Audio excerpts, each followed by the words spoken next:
Hello everyone, how are you doing? This is MD Tech here with another quick tutorial.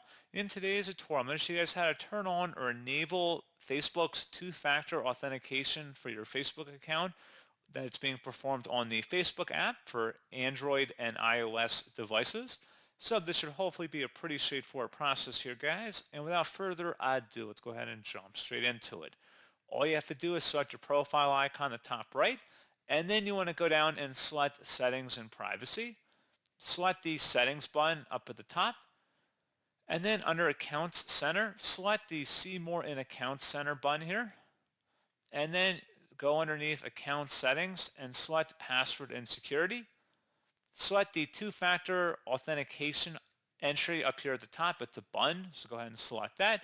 At this point, you would follow through the on-screen prompts and you'd be able to then associate a phone number with your account and then activate two-factor authentication. So pretty straightforward process, guys, on that. And as always, thank you for watching. I do hope I was able to help you out, and I do look forward to catching you all in the next tutorial. Goodbye.